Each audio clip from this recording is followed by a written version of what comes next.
नमस्ते,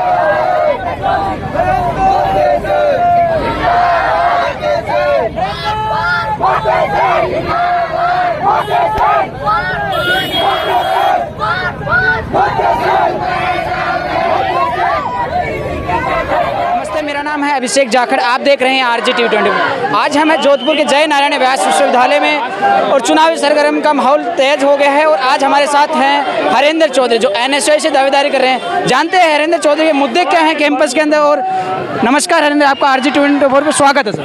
आपका भी बहुत बहुत स्वागत है इस विश्वविद्यालय के कमला नेहरू महापरिसर के आगे। हरेंद्र, आपके मुद्दे क्या होने वाले हैं कैंपस के अंदर? जैसा कि आज जोधपुर के जितने भी मेरे विश्वविद्यालय के जो मेरे साथी हैं, मेरे भाई बहन हैं, और आप पत्रकार बंधुओं ने भी देखा होगा, जो राजस्थान पत्रिका की मुख्य पृष्ठ है, उस पृष्ठ के ऊपर एक हरेंद्र चौधरी का फोटो और बाकायदा जो भी मेरे विश्वविद्यालय के जो मुद्दे वो बाकायदा इसमें शब्दों में लिखा है कि इस बार छात्र संघ चुनाव हरेंद्र चौधरी केन कॉलेज के जो बेटी बचाओ और बेटी बचाओ जिस मुद्दा है उसमें जो फीस माफी का है वो सबसे बड़ा मुद्दा है। और वो पत्रिका ऑफिस के पत्रिका अखबार के सबसे मुख्य पृष्ठ पर सबसे बड़ी हेडिंग लाइन आ रखी है। हरेंद्र, इसके अलावा जैसे कैंपस के अंदर लाइब्रेरी की बात हो या फिर सड़कों का बेहाल है उसके बारे में बात हो, या फिर करें कैंपस के जो भवन है जो झज्जर पड़ा है उसके बारे में क्या कहना आप? हालांकि जब से पिछले 3 सालों से मैंने अलग अलग जैसे कैंपस की सारी सड़कें, तो मैंने कई बार जेडी चेयरमैन से उन्होंने बात की, राजस्थान सरकार को भी मैंने पत्र भेजा था। तब उनका कहीं ना कहीं है कि जब जेडी की नया चेयरमैन बनेगा और सारी विस्तारित कार्यकारिणी सारी विस्तारित हो जाएगी, उसके बाद कहीं ना कहीं इसको मांग उठाकर, और मैं वादा करता हूँ आप पत्रकार महोदय इस सोशल मीडिया के थ्रू कि हरेंद्र चौधरी अगर विश्वविद्यालय छात्र संघ अध्यक्ष बनता है और आपके आशीर्वाद है और मेरे सभी भाई बहनों के आशीर्वाद से, तो जो भी विश्वविद्यालय की जितनी भी सड़कें हैं वो सड़कें सभी पुनर्निर्माण की जाएगी। हरेंद्र, डिजिटल शिक्षा को बहुत ज़्यादा बढ़ावा दिया जा रहा है, तो इसके बारे में क्या कहना है कि आने वाले समय में अपन देखें प्राइवेट यूनिवर्सिटीज़ को तो बहुत ज़्यादा डिजिटल शिक्षा को बढ़ावा दिया जा रहा है। कोरोना काल है, उसमें आपने देखा होगा, तो क्या आपका प्राथमिकता रहने वाली है इसको? हालांकि मानना कि एक एग्जाम्पल के तौर पर कहूँ तो जब आज से 2 महीने पहले फार्मेसी डिपार्टमेंट जब उनके एग्ज़ाम ऑफलाइन करवाए गए, तो कहीं ना कहीं विद्यार्थियों को लगा कि अब क्लासें लगी नहीं है और वापस ऑफलाइन एग्ज़ाम करें। तो मैंने कुलपति महोदय और विश्वविद्यालय प्रशासन के सामने धरना प्रदर्शन करके उनके वापस ऑनलाइन एग्ज़ाम करें।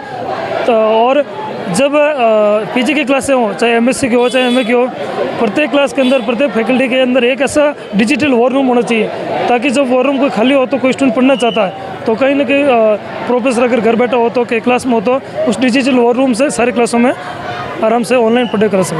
हरेंद्र, जेएनयू के अंदर मारवाड़ में जैसे जैसलमेर, बाड़मेर, जोधपुर के अलावा नागौर क्षेत्र आता है, यहाँ के छात्र ज़्यादा आते हैं, तो ग्रामीण क्षेत्र से आने वाले सारे छात्र हैं, तो उनके लिए क्या प्राथमिकता रहने वाले एडमिशन प्रोसेस के अंदर, क्योंकि उनको बहुत तकलीफें झेलनी पड़ती हैं? जैसा कि मेरे 2018 में जब पूर्व छात्र संघ अध्यक्ष सुनील जी चौधरी ने जब चुनाव लड़ा था तो उन्होंने वो 300 रुपये की हार्ड कॉपी वो बंद कराई थी। मेरा वादा है कि जिस विद्यार्थी का प्रथम भर्ती लिस्ट में नाम आ जाता है तब उनको सिर्फ फीस भरनी ऑनलाइन फीस भर के डॉक्यूमेंट सीधे जमा कराना पड़े, विद्यार्थी को 2 बार खिड़कियों पर चक्कर नहीं कटाना पड़े और खिड़कियों के 2 बार खटखटाना नहीं पड़े, वो सबसे बड़ी चीज़ है। इसके अलावा मैं बात करूं समाज की बात करूं तो आप जाट समाज से आते हैं और एबीवीपी से भी जाट समाज से हैं, लेकिन यहाँ पे कैंपस में जातिवाद को बहुत ज़्यादा बढ़ावा देता है। जाट समाज को राजपूत समाज की एक टक्कर होती है, ऐसे कह सकते हैं अपन, तो इसके बारे में आपका क्या कहना है? हालांकि मैं सबसे पहले ये मेरे जितने भी भाई ये सब चीज़ें मैं एक भ्रम दूर करना चाहता हूँ। हरेंद्र चौधरी एक ऐसा इंसान है ना तो आप आज तक कभी विश्वविद्यालय में जातिवाद किया और न कभी करेगा। राजपूत भाई भी है, हमेशा मेरे साथ बैठते हैं, खाना खाते हैं, साथ में उठते हैं, साथ में सोते हैं। कभी मैंने जातिवाद नाम का कोई विश्वविद्यालय के अंदर कोई कैंपस कोई फैकल्टी कोई क्लास में कभी नाम नहीं लिया। रही दूसरी बात, जाट समाज में 2 कैंडिडेट है, हाँ मैं मानता हूँ 2 समाज है, उनको भी खुशी होनी चाहिए। जो राष्ट्रीय स्तर के 2 संगठन है दोनों ने जाट भाइयों के ऊपर विश्वास जताया, तो कहीं ना कहीं एक जाट समाज के अंदर खुशी की लहर होनी चाहिए, क्योंकि 36 कौम का साथ था दोनों भाइयों के साथ, तब कहीं ना कहीं दोनों राष्ट्रीय संगठन ने इस पार्टी पर विश्वास जताया और दोनों भाइयों को टिकट दी। रही बात टिकट की चुनाव की, हाँ मैं मेरी मेहनत कर रहा हूँ पिछले 5 सालों से। जब विद्यार्थियों को लगा कि हरेंद्र चौधरी हमेशा मेहनत करता है भैया, वैसे टिकट लाना नहीं लाना वो अलग चीज़ है, बाकी मैं मेरी मेहनत कर रहा हूँ।